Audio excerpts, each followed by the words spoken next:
Hello, Capricorn. I'm DanielleStimpson of Learn Reiki Philadelphia, and these are your tarot cards for January of 2023. If you'd like to learn more about my regular Reiki healing live streams here on YouTube, check out the description below. You can also learn more about my live online Reiki certification classes, community Discord, crystal shop, and social media. So let's dive into your cards and see what January has in store for you. So the focus of your month ahead, and happy birthday, by the way, is the Nine of Pentacles, which would really be a card that's in alignment with how most people would see Capricorn energy anyway. This is a little bit more refined, though. So this is a very mundane card. It's minor arcana. It's not one of the big, heavy cards. This is pentacles or coins. It's about earthly things and basic resources. Finite goods. This is a woman that is independent, in charge of things, and she has decided how she wants her life to look, and she has finally curated her life experience. How she works, when she works, what it looks like in her home. She has tended her proverbial garden to look exactly and feel exactly as she wants it to. She has the things that bring her comfort, the things that she loves, and she's got beauty surrounding her. She has picked where she will be and what her view will be. So this is the focus. It's this, what do we want our lives to look like day to day and long term and short term? How are we starting the month? Very not here. We're starting it with this forlornness that's been kind of the Ziggy cloud hanging over all of us.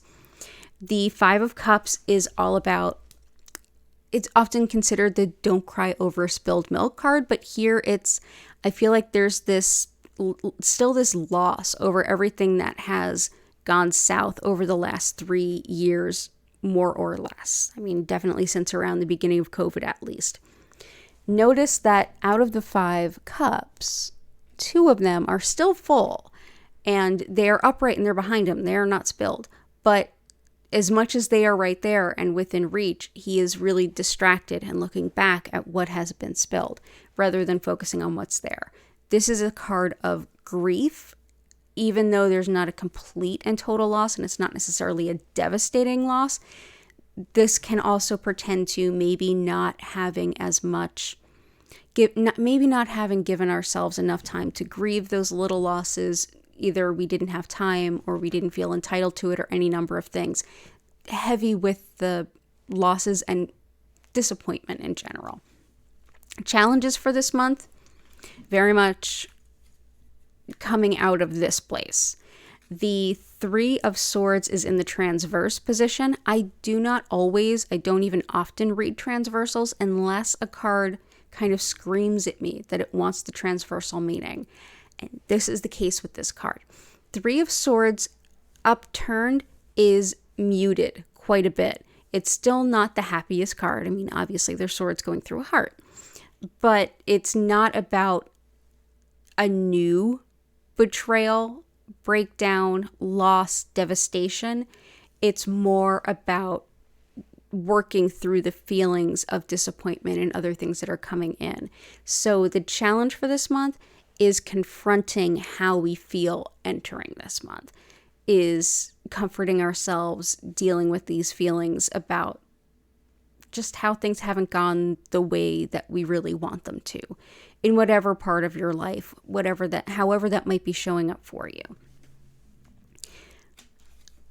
This is the how do we move forward? The how do we move forward is a pretty surprising card. It's the 8 of Wands, which is basically like, well, the energy's already in motion. And given the other readings that I've done for the other signs, there's definitely a lot of energy of change and like flipping of scripts. A lot of, at least 2 of the other zodiac signs have gotten Wheel of Fortune. So those might be your sun, moon, or risings as well. So there's a lot of change in the air. The 8 of Wands is about energy that is already in motion. It's as though someone has launched a rocket.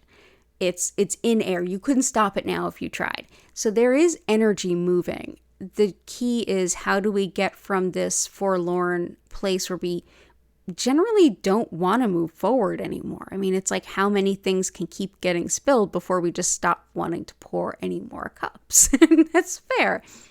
This is basically suggesting that you reach out and grab whatever it feels like you can that's moving, and just kind of start moving forward, just kind of start going with the flow of whatever it feels like you can. And as you start doing that, it will quickly grab you up. So the way forward is grab what you can and move forward where you can, and it'll start to carry you.